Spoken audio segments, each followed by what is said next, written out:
Nah, pertama kita masuk ke aplikasi Akuret. Setelah itu kita pilih create new company. Setelah itu kita pilih buat folder baru, pilih foldernya di mana, mau ditaruh di mana. Kita masukin nama file database-nya, mau dikasih nama apa. Contohnya di sini PT Karya Mandiri. Setelah itu kita pencet confirm, pencet OK. Tunggu loading di sini sampai full. Nah, di sini kita masukin passwordnya sama kayak user ID. Tinggal copy paste saja, setelah itu pencet OK. Nah, di sini kita pencet English untuk bahasanya. Di sini kita pencet Advanced Setup. Kita tinggal next. Di sini kita add currency-nya. Namanya itu rupiah, karena kita pakai itu rupiah. Exchange rate-nya kita 1. Country name-nya itu Indonesia. Untuk simbolnya ini kita pakai simbol rupiah, yaitu Rp. Pencet yes. Nah, setelah itu kita pencet next lagi. Nah, di sini company name-nya di company period information. Nah, di sini company name-nya kita masukin sesuai yang ada di soal PT Karya Mandiri. Kita copy paste aja. Untuk address-nya itu kita masukin alamat sesuai yang ada di soal data identitas perusahaan. Kita copy paste aja. Nah, untuk di start date ini kita masukin sesuai trial balance yang ada di soal itu 30/11/2022. Untuk fiscal year-nya itu kita masukin tahun sebelum tahun transaksi ini. Di sini kita pakainya 2020 untuk default periode sesuai yang ada di trial balance.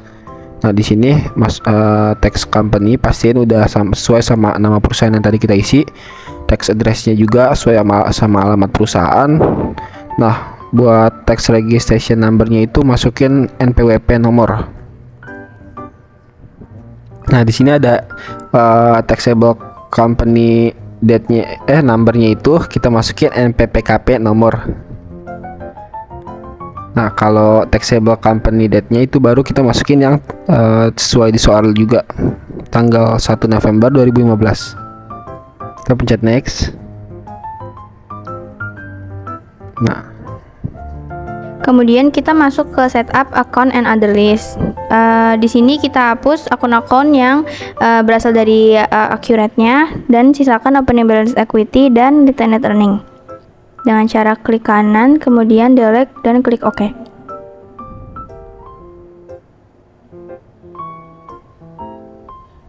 Jangan lupa di bagian bawah kita masukkan akun sesuai default account-nya, yaitu opening balance equity. Kemudian kita import account dari perusahaannya dengan cara kita cari filenya pakai Excel. Kita ekstrak data. Terus jangan lupa hapus di baris pertama di bagian available source. Dan kita definisikan kembali akun-akunnya sesuai dengan nama akunnya.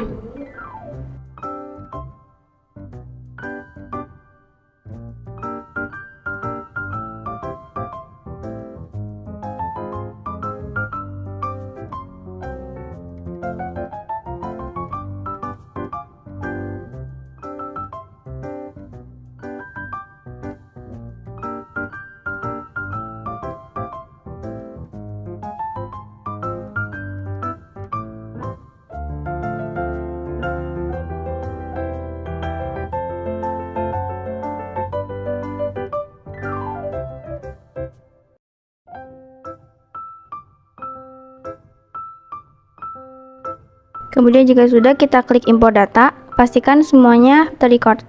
Kemudian kita klik OK. Selanjutnya di sini kita hapus account retained earning yang berasal dari data perusahaan yang kita import, kita delete. Kemudian diganti dengan retained earning yang dari Accurate-nya. Kita edit dulu, terus kita ganti account number-nya 311.300. Jangan lupa opening balance-nya kita masukkan kembali, yaitu 55 juta. Kemudian kita klik OK. Di sini kita klik OK. Nah, kemudian pastikan nominalnya itu minus di bagian return net earning. Jangan lupa di bagian bawah kita masukkan kembali default account-nya. Kemudian kita klik next. Kemudian di bagian currency default account kita pilih account yang sesuai dan berkaitan dengan default account-nya.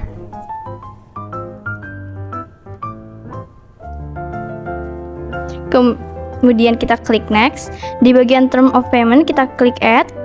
Kemudian kita masukkan diskonnya sesuai yang ada di soal. Yang pertama itu di bagian pembelian. Di pembelian ini kita menggunakan termin 4/10 net 30. Kita masukkan if paid within-nya itu 10. Will get diskonnya 4% dengan net due-nya 30. Kita masukkan deskripsinya juga, if paid within 10 days, we get 4% dengan net due-nya 30 hari. Kemudian kita klik OK. Selanjutnya untuk termin yang kedua itu di bagian penjualan menggunakan termin 2/10 net 30. Kita masukkan sesuai seperti yang tadi dan deskripsinya juga.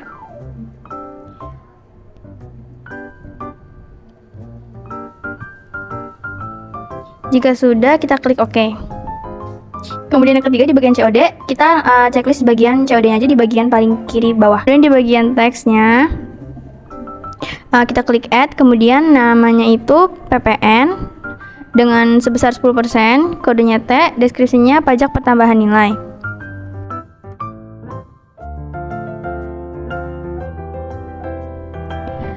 Sales tax account-nya itu PPN out.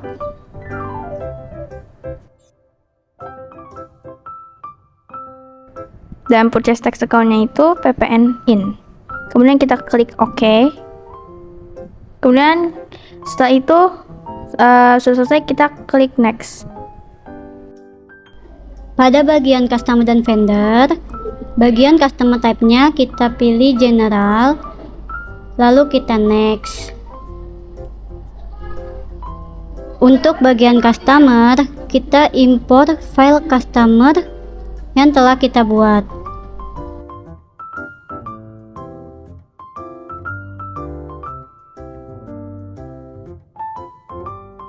Lalu kita ekstra data, dan pada bagian baris pertama kita hapus, lalu kita definisikan seperti akun yang ada.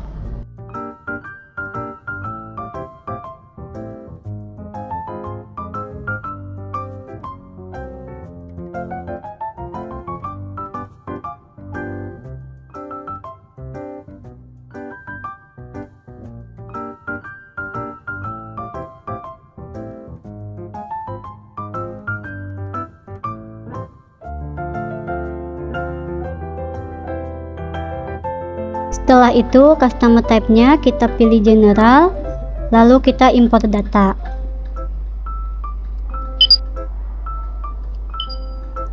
Kita next. Untuk bagian vendor, kita import akun file yang telah kita buat, lalu kita ekstrak. Kita hapus baris pertama, kemudian kita definisikan.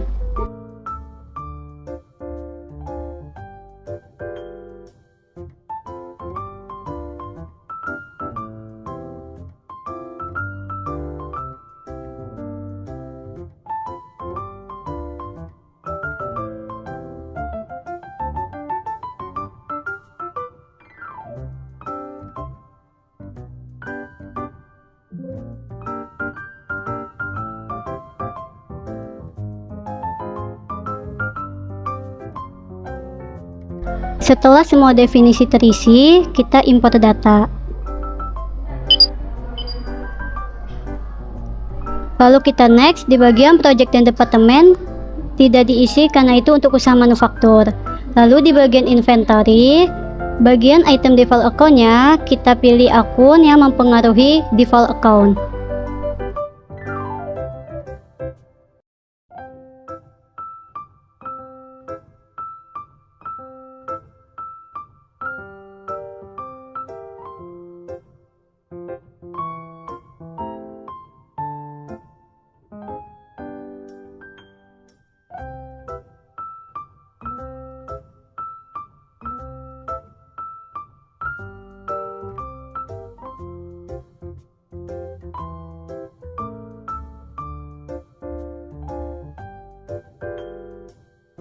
Setelah diisi, kita klik next. Lalu untuk metodenya kita pilih average karena kita menggunakan metode rata-rata. Untuk item informationnya, kita import kembali akun yang telah kita buat.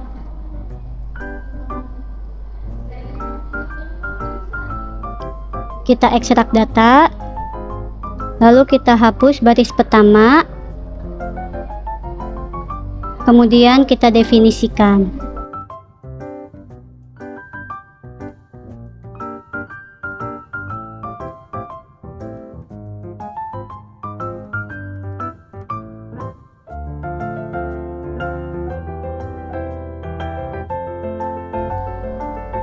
Nah, pada bagian recorded field-nya, item type kita pilih inventory part, dan inventory part type-nya kita pilih finished good material. Lalu kita import data. Kita next. Kemudian di bagian setup fixed asset kita klik here to import, kita cari datanya. Jangan lupa ganti file type-nya jadi Excel, kita pilih fiscal fixed asset.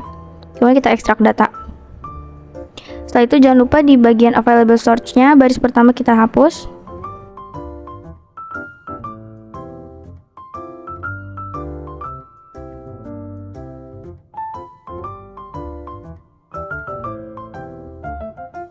Kemudian kita import data, kita klik OK, kita next.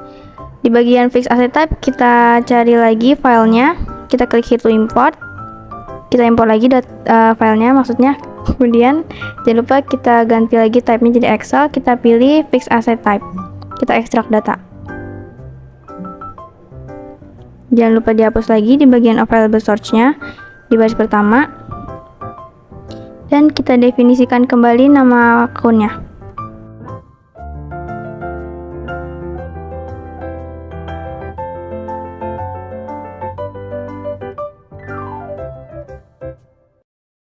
Setelah itu kita klik import data, kita klik OK, kemudian kita next. Di bagian fixed asset list kita klik here to import file lagi, kita import lagi, kita cari filenya. Jangan lupa diganti dulu type-nya jadi Excel, kita pilih fixed asset list, kita ekstrak data. Jangan lupa dihapus lagi available source-nya di baris pertama, kemudian kita definisikan kembali nama akunnya.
Kemudian jika sudah selesai, kita klik import data. Kita klik OK. Kemudian kita next kembali. Di sini kita langsung next. Next lagi. Di sini ada tulisan congratulations, berarti kita sudah menyelesaikan semua setup dari awal sampai terakhir. Kemudian kita klik finish. Setelah kita melakukan setup awal, kita melakukan tahap period end. Klik report, kemudian pilih index to report, pilih general ledger, lalu trial balance yang klasik. Tanggalnya mengikuti tanggal trial balance. Lalu checklist bagian include zero balance. Klik OK.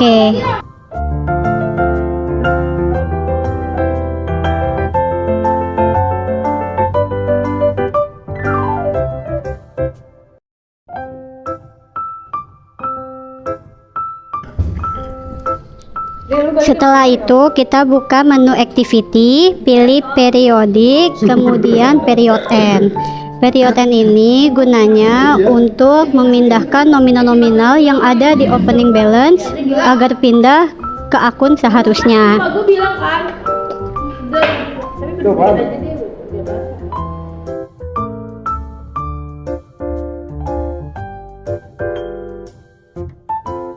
Setelah period end selesai, kita refresh kembali trial balance.